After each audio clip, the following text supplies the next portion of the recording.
Edgar, buenas noches. Aima, ¿cómo estás? Feliz noche para ti y para tu distinguido audiencia. Gracias por atendernos. Disculpa que tenemos unos minutos corridos, ¿no? No te preocupes. Sí, Edgar, cuéntanos, lo que queremos es tener tus impresiones sobre el desarrollo de esta campaña. No podemos hablar de pre-campaña, ya es una campaña en muy poco tiempo. ¿Cómo ves a los candidatos, el discurso de cada uno? En las últimas horas hemos visto al candidato, al presidente candidato, insistir mucho en que es el hijo de Chávez, y estábamos revisando hace unos minutos una encuesta de Data-Análisis que le da 14.4 de diferencia a Maduro. A ver, tus impresiones, ¿qué piensas, bueno, Edgar? Como varias cosas, ¿no? Varias precisiones. La primera, estamos en campaña desde hace 3 meses, eso es importante decirlo, y además con muchísima responsabilidad, desde que el presidente Chávez... Así es, tienes toda la razón, así es. Desde el 8 de diciembre, o el 9, si lo queremos, digamos, ver con más detenimiento, el presidente Chávez cumplió a Nicolás Maduro a sabiendas de que, bueno, podían enfrentar algo muy difícil, en efecto así fue, y la escenografía electoral que construyó el gobierno fue obvia en los eventos del 10 de enero, del 9 de enero, del 4 de febrero, etcétera. Entonces, bueno, la campaña está por lo menos del lado oficial, eso hay que decirlo. Quizás desde el lado opositor, bueno, ahora es que vemos algo, digamos, más concreto. Pero era un debate abierto en la oposición, sobre todo ya hacia el mes de febrero, que, bueno, había que lanzar un candidato, etcétera, etcétera. Yo pienso que los candidatos tienen sus particularidades. Vamos a hablar primero de lo más fácil, que es el de la oposición. Bueno, es el mismo candidato del 2012, o sea, casi que para él es una campaña continuada. Esto no ha parado. Él fue candidato desde marzo del 2011, pasó las primarias, las ganó, fue ungido como el candidato de las fuerzas de la oposición, compitió en octubre, no tuvo éxito contra el presidente Chávez, inmediatamente tuvo 8 semanas para prepararse para la elección de Miranda, y bueno, el destino lo vuelve a alcanzar en este momento, y sobre él se tejen algunas dudas de cómo será su performance, pero básicamente es el mismo candidato. Luego, yo tengo la tesis, incluso lo declaraba ayer para el diario de Colombia El Tiempo, que el candidato del oficialismo no es Nicolás Maduro. El candidato del oficialismo sigue siendo el presidente Chávez. Y los símbolos y la narrativa de ellos, digamos, lo evidencia a carta cabal. Todo lo que se dice es en referencia al presidente Chávez, son los principios del presidente Chávez, es la imagen del presidente Chávez, son los sonidos del presidente Chávez. Vamos a ver repetida, perdóname la expresión, lo voy a decir en latín, ad nauseam, esa cadena del 8 de diciembre con la unción de Chávez a Maduro. Bueno, el mismo programa electoral se entregó ante el CNE, que se entregó el mismo pasado 11 de junio de 2012. Entonces yo soy quizá, bueno, muy cáustico con eso, ¿no? Pero el candidato del oficialismo sigue siendo Chávez. El presidente Chávez creo que va a librar, ¿no?, su última batalla tal cual el mío sí.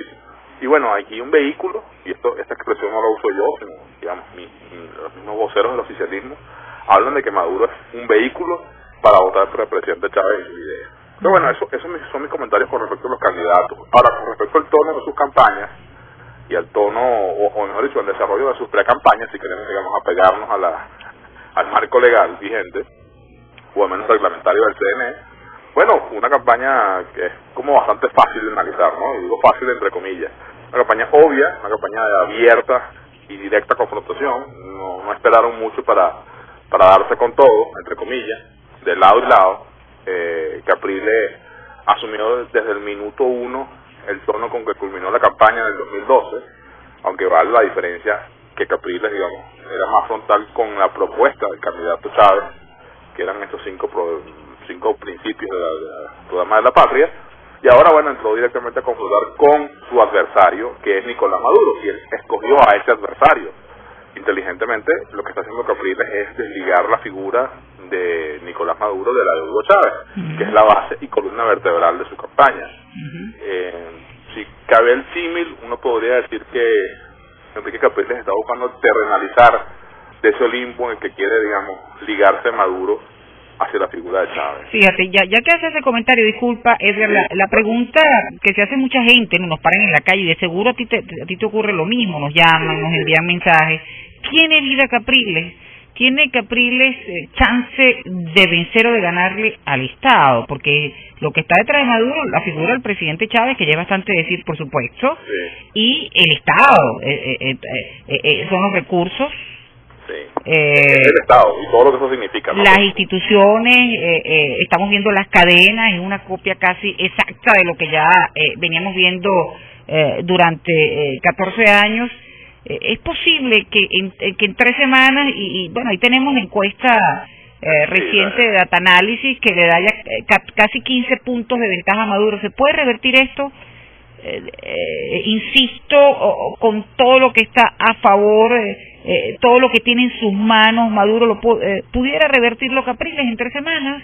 2 comentarios para después responder tu pregunta tan directa que te agradezco además. La primera, el presidente Hugo Chávez en el 2012, que también encarnó al Estado en ese momento, más su figura, que digamos tiene mucho peso, tuvo mucho peso, a veces uno no se acostumbra todavía a hablar en pasado de esta figura, sobre todo porque se lo recuerdan a uno cada segundo, ¿no? Perdón la equivocación.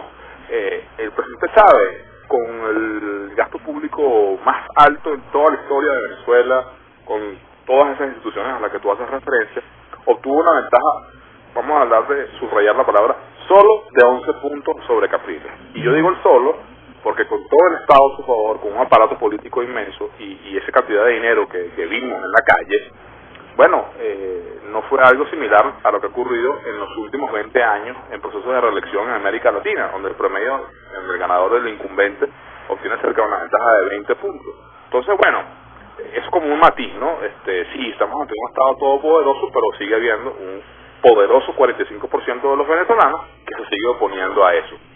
Y el segundo comentario, antes de responderte, es que, bueno, probablemente lo más importante que vea Maduro no es necesariamente la simbología y la propia imagen de Hugo Chávez, sino es su aparato político, que es, digamos, ese es autobús, si queremos usar la metáfora de campaña.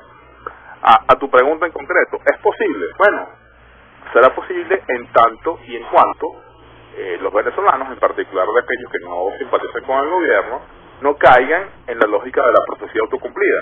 Esa encuesta que tú citas, que ya está hoy, digamos, en todos los titulares, nos revela un dato muy, muy interesante, muy curioso que hay que destacar, que es que, además del dato de intención de voto, ya sabemos que hay 14, 15 puntos de ventaja entre uno y otro, al menos para el momento en que se cerró ese campo, cuando se le pregunta a la gente, ¿y quién cree usted que va a ganar?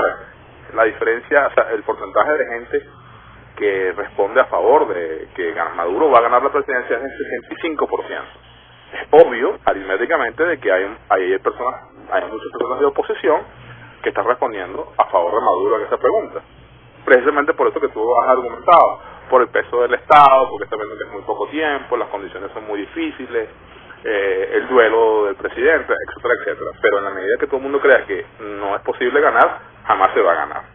En la medida en que la gente, digamos, no sacuda el esqueleto, perdóname la expresión, bueno, sencillamente va a ocurrir eso, así de simple. Ahora, en la medida en que la gente entienda que esta campaña, me refiero para aquellos que no están de acuerdo con el gobierno, en la medida que se entienda que esta campaña, a pesar de las dificultades, a pesar de que es una clara batalla cuesta arriba, si la gente no se activa, si la gente no vuelve, digamos, a reforzar su identidad y su opinión, bueno, será algo avasallante. Yo me atrevo a mencionar que mayor a lo que esa encuesta hoy dice. Pero si la gente, digamos, resuelve seguir opinando de la misma manera, puede ser algo, digamos, mucho más estrecho. Y, ojo, yo siempre he dicho en estos meses previos a esta elección, pues el 14 de abril, ya sabemos ahora que es oficial de la fecha, que la palabra clave aquí es abstención. Y lo digo en el siguiente sentido. El presidente encargado, Maduro, ahora candidato, será capaz de calzar los 8.2 millones de votos obtenidos por Chávez el pasado 7 de octubre. Yo pienso que no. La gran pregunta es ¿cuántos de esos 8.2 logra alcanzar? ¿Y en qué proporción? Y además, ¿cuántos pueda movilizar efectivamente con su aparato político? Y la otra pregunta también es, bueno, de los 6.6 millones obtenidos por Capriles, más o menos esa es la cifra, los volverá a conquistar completamente. Bueno, si uno, digamos, piensa que Maduro no es Chávez y que no va a tener tantos votos como el presidente Chávez en su momento y que Capriles podría, teóricamente, lograr hasta el último voto obtenido por él en octubre, la cosa se pone más interesante. Pero si, digamos, reforzamos la profecía autocumplida de que aquí no hay nada que hacer, bueno, la ventaja, digamos, de 11 puntos que quedó en octubre será superior en este caso. Sí, bueno, es clave indiscutiblemente que la gente salga a votar, ¿eh?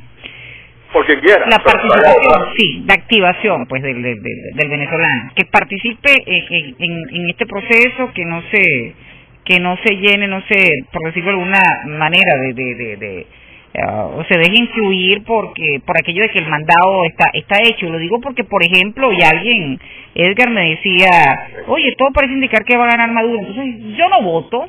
¿Para qué salir a votar por Capriles? Eso me dijo una persona hoy, pues, y le mira, graso de robo. Absolutamente. Hay que salir a votar, pues, hay que expresarse, hay que hacerlo, pues.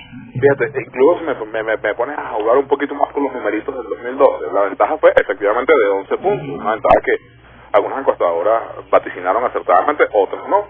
Pero si tú ves los números, digamos, desde el punto de vista de un escenario polarizado, como lo fue y como también es este, apenas con 6% de la votación Capriles pudo haber sido presidente. Es decir, la ventaja real, porque con eso quiero decir, cuando tú subes un punto, el otro también pierde uno, son dos en realidad los que ganan.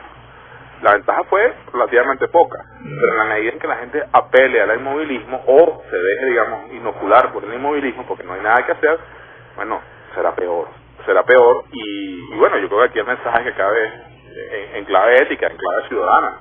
Yo creo que quien tiene una opinión por sus razones tales o cuales debe mantenerla. Yo creo que hay que votar.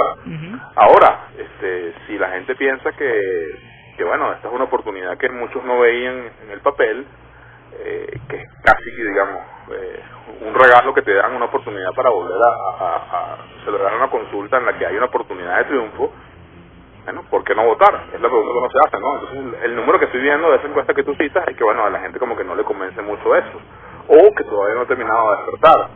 Y yo creo que es importante, digamos, dimensionar, valorar adecuadamente lo que fue el discurso de aceptación de la candidatura de Enrique Capriles, donde él, bueno, dijo, sí, yo asumo, sé que tengo todo en contra, pero vamos. Yo creo que eso ayudó mucho, ¿no?, a galvanizar un electorado de oposición, que es creo que la primera fase estratégica clave de los pocos días que tiene Capriles en campaña. Compactar hasta el último voto posible en su favor. Y luego, bueno, ver si definitivamente del lado oficial el luto moviliza, porque generalmente el luto, cuando a uno se le muere a alguien, uno no quiere hacer nada, ¿no? Es un sentimiento comprensible. ¿Ese luto va a ayudar a movilizar? Es una pregunta que yo me hago, todavía no tengo la respuesta. Pareciera según las respuestas que sí, pero no en la medida necesaria. Entonces, bueno, creo que ahí está planteado el escenario, ¿no?, para el 14 de abril. Edgar, muchísimas gracias por atendernos. Un placer siempre conversar contigo, Taima. Gracias, vale, un abrazo. Gracias, Edgar. Edgar Gutiérrez, analista político, especialista en sistemas y procesos electorales, 7:29.